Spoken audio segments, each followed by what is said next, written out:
ಪಂಚಾಯತ್ ಅಧ್ಯಕ್ಷನ ಪತ್ನಿ ಜೊತೆ ಥಾರ್ ಕಾರಲ್ಲೇ ವೈಎಸ್ಆರ್ಸಿಪಿ ನಾಯಕ ಜಕ್ಕಂದ ನಡು ರಸ್ತೆಯಲ್ಲೇ ಬಾರಿಸಿದ ಗಂಡ.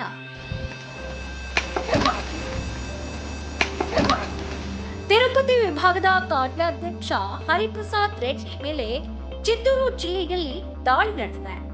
ಈ ಒಂದು ವಿಷಯ ಭಾರಿ ಚರ್ಚೆಗೆ ಕಾರಣವಾಗ್ತಾ ಇದೆ. ತಿರುಪತಿ ಸಮೀಪದ ಒಪ್ಪಾರಪಳ್ಳಿ ಪ್ರದೇಶದಲ್ಲಿ ಮಹಿಳೆಯೊಂದಿಗೆ ಹರಿಪ್ರಸಾದ್ ರೆಡ್ಡಿ ಕಾರ್ನಲ್ಲಿ ಪ್ರಯಾಣಿಸುತ್ತಿದ್ದ ವೇಳೆ ಏಕಾಏಕಿ ಮಹಿಳೆಯ ಪತಿ ದಾಳಿ ನಡೆಸಿದ್ದಾರೆ.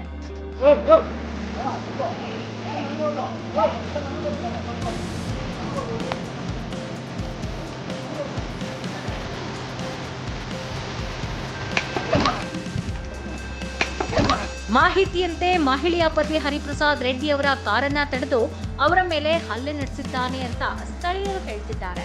ಹರಿಪ್ರಸಾದ್ ರೆಡ್ಡಿಯ ಜೊತೆಗೆ ಕಾರ್ನಲ್ಲಿದ್ದಂತಹ ಮಹಿಳೆಯ ಮೇಲೂ ಹಲ್ಲೆ ಮಾಡಲಾಗಿದೆ. ಬಳಿಕ ಇಬ್ಬರನ್ನ ಕಾರಿನಿಂದ ಹೊರಗೆಳೆದು ಅವರಿಬ್ಬರನ್ನ ಥಳಿಸಿದ್ದಾರೆ ಎನ್ನುವಂತಹ ಆರೋಪ ಕೂಡ ಕೇಳಿ ಬರ್ತಿದೆ. ಸ್ಥಳೀಯ ಮೂಲಗಳ ಪ್ರಕಾರ ದಾಳಿ ನಡೆಸಿದ ವ್ಯಕ್ತಿ ತಿರುಪತಿ ಸಮೀಪದ ಹಳ್ಳಿಯ ವೈಎಸ್ಆರ್ಸಿಪಿ ಸರ್ಪಂಚ್ ಆಗಿದ್ದಾನೆ. ಈ ದಾಳಿಗೆ ಕಾರಣ ಹರಿಪ್ರಸಾದ್ ರೆಡ್ಡಿ ಮತ್ತು ಮಹಿಳೆಯ ನಡುವಿನ ಅಕ್ರಮ ಸಂಬಂಧ ಅಂತ ಶಂಕೆ ಹರಡಲಾಗ್ತಾ ಇದೆ. ಆದ್ರೆ ಈ ಆರೋಪಗಳಿಗೆ ಯಾವುದೇ ಅಧಿಕೃತ ದೃಢೀಕರಣ ಲಭ್ಯವಾಗಿಲ್ಲ.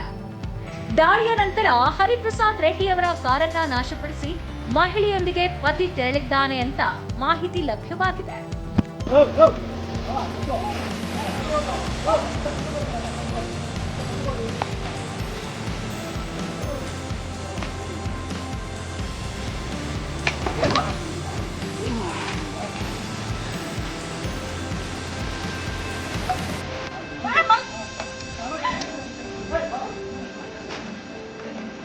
Por. Oh, hey, oh.